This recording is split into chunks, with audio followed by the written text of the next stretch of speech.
Today, we are recreating the specific Warren Buffett character animation that you've probably seen going viral on Instagram and YouTube Shorts. The original reel was created by earn.Edits, and it was built in After Effects. But today, we're recreating the exact same animation entirely inside Premiere Pro. No After Effects, no plugins needed. Before we jump in, if you want this full project file to study every layer, every keyframe, just join my YouTube membership. When you join, you don't just get this project file, you get access to all my previous tutorial project files as well. So it's not just one file, and it's an entire growing library of Premiere Pro projects. The link is on screen and in the description. Let's get into it. First, I add a white color matte as the background.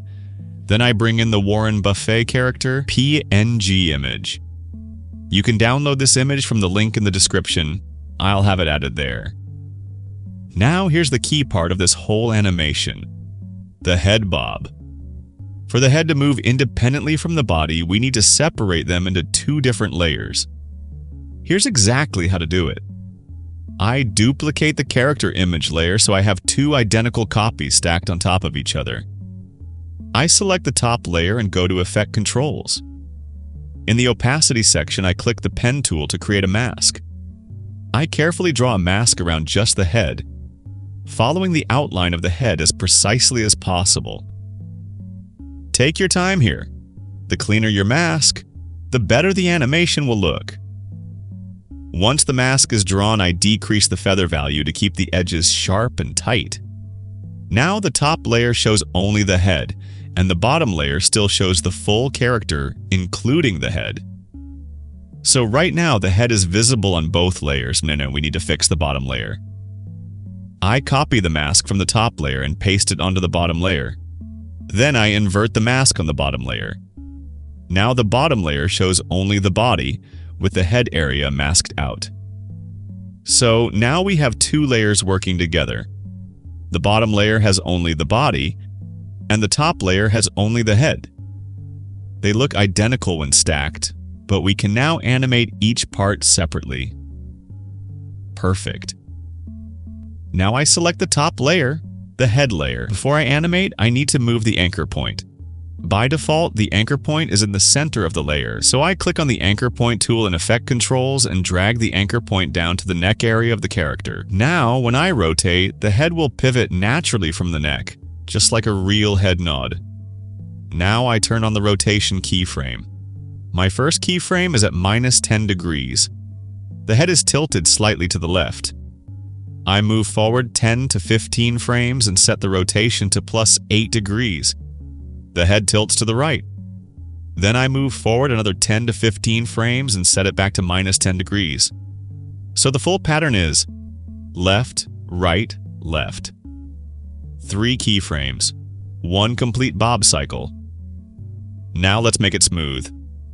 I select the middle keyframe and choose Ease In, then adjust the graph so that the movement starts fast and slows as it reaches the peak of the right tilt.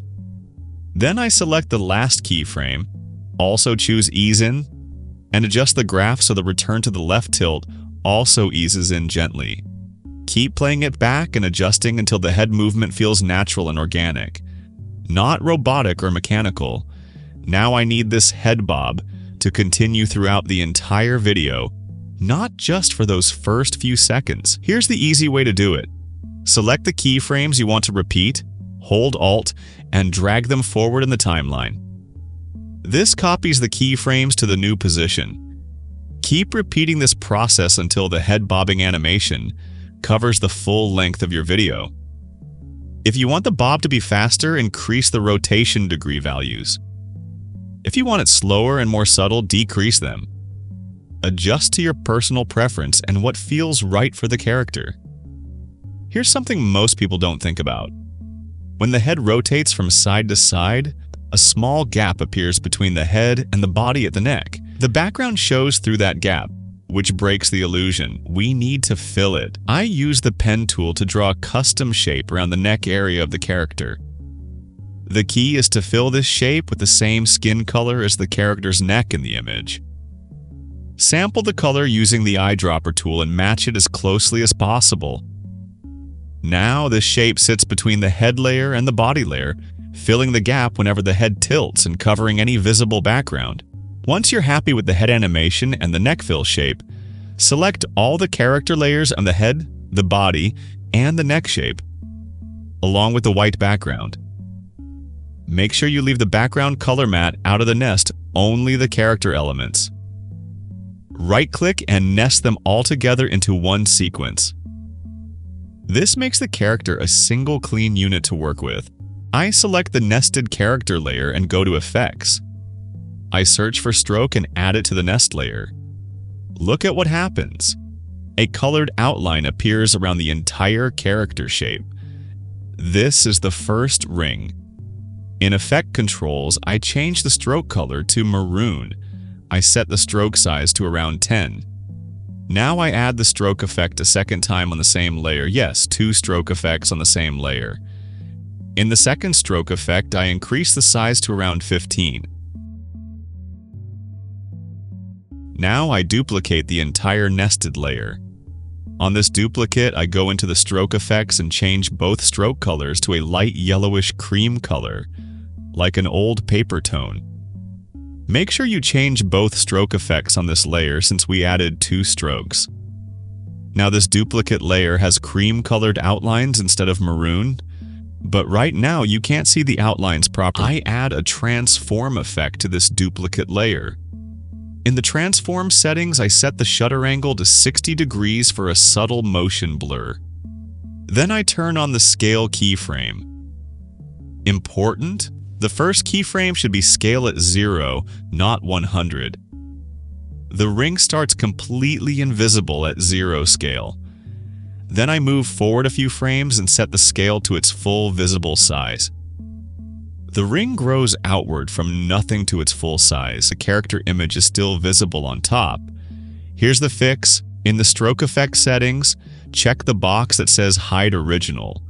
This hides the source image and shows only the stroke outline, so you get a clean outline ring shape with no character inside it. Do this on both stroke effects on this layer. Now you'll notice there might be a small gap between the stroke and the character's edge. To fix this, increase the stroke size a little until the ring fills cleanly against the character. I select the last keyframe, choose Ease In, and adjust the graph so the growth starts fast and slows as it reaches its final size. Smooth, organic expansion. Now I duplicate this layer again. On the new duplicate, I go into the transform effect and increase the final scale value, making this ring larger than the previous one. Then I change the stroke colors back to maroon, alternating colors between each layer.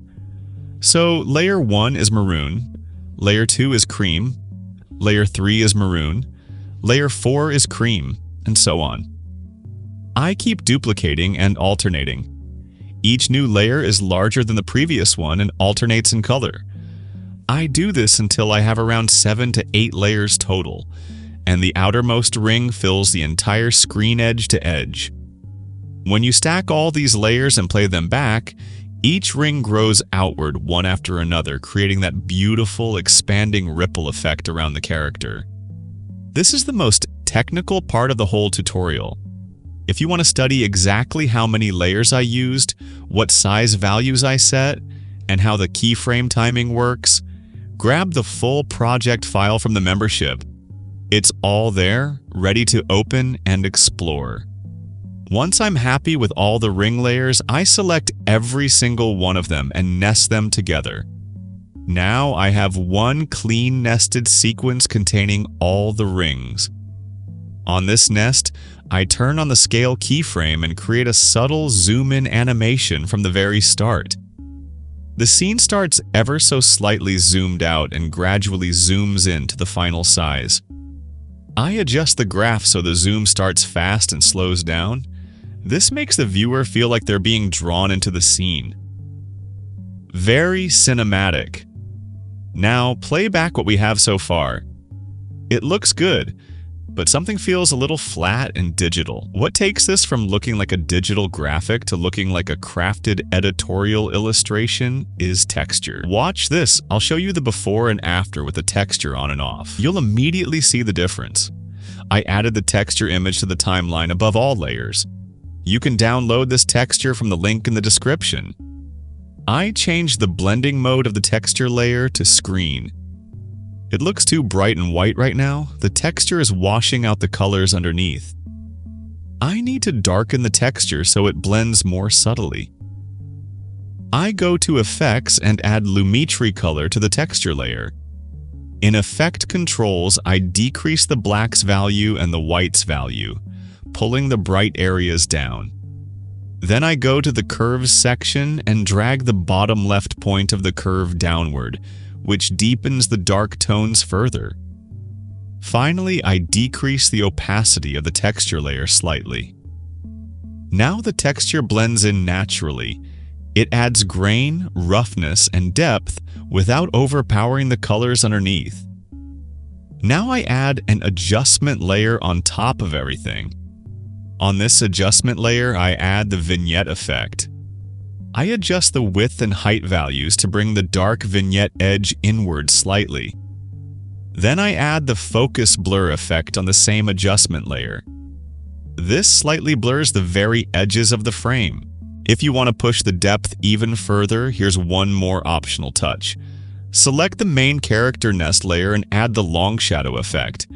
In Effect Controls, set the length to around 75, set the alpha falloff to 100%, and decrease the shadow opacity to around 50%. The shadow stretches out behind the character, giving them a strong sense of being grounded in the scene rather than just floating on top of it. It adds real visual weight to the character, and that is the complete Warren Buffett character animation, built entirely inside Premiere Pro. And one last reminder, the full project file for this animation is available for YouTube members. Join the membership, and you'll get this project file, all my previous tutorial project files, and every future project file I release. It keeps growing. The link is on screen and in the description. Thank you so much for watching all the way to the end.